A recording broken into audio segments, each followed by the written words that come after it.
ជំរាបសួរពុកម៉ែបងប្អូនទាំងអស់ជាទីគោរពជាទីស្រឡាញ់អ្នកគ្នាខ្ញុំចង់និយាយពីព័ត៌មានមួយដែលពាក់ព័ន្ធជាមួយសមត្ថកិច្ចហើយបងប្អូនអ្នកសារព័ត៌មានមួយចំនួនដែលគាត់ផ្សព្វផ្សាយអត់ដឹងរឿងអីសោះណាហើយអ្នកដែលលួចថតសមត្ថកិច្ចកំពុងតែធ្វើការ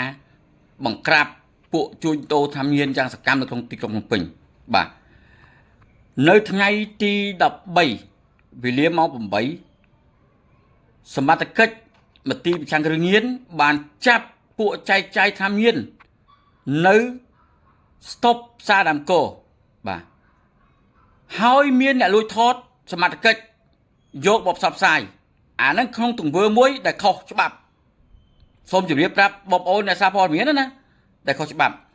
សមត្ថកិច្ចចាប់អ្នកសារពួកចែកចាយthamញៀន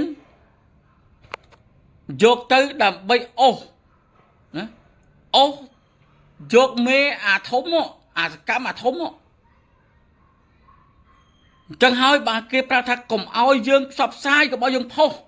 ក៏ប៉ុន្តែបងប្អូនអ្នកសារព័ត៌មានមួយចំនួនដែលអត់យល់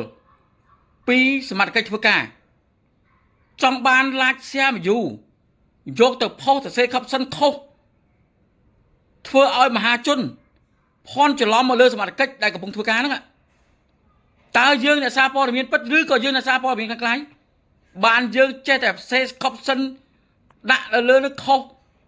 ធ្វើឲ្យមហាជនយល់ច្រឡំមកលើសមត្ថកិច្ចដែលគេខំប្រឹងបង្ក្រាបពួកចែកចាយthamញៀនឲ្យអស់ពីកម្ពុជា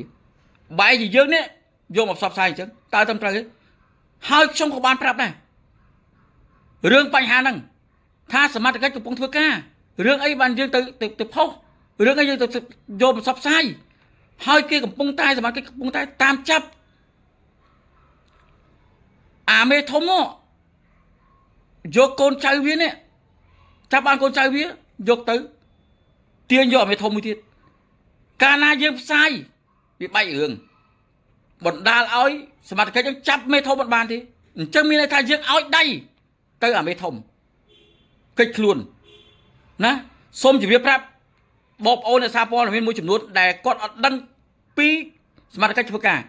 សូមត្រូវយល់ឲ្យច្បាស់សមត្ថកិច្ចមិនដែលចាប់មនុស្សអត់ដឹងអីទេយល់ទេមិនដែលអាណាសុកទៅចាប់យើងទេដោយសារតែយើងខុសបើគេចាប់ណាសូមប្រាប់ឲ្យច្បាស់ថា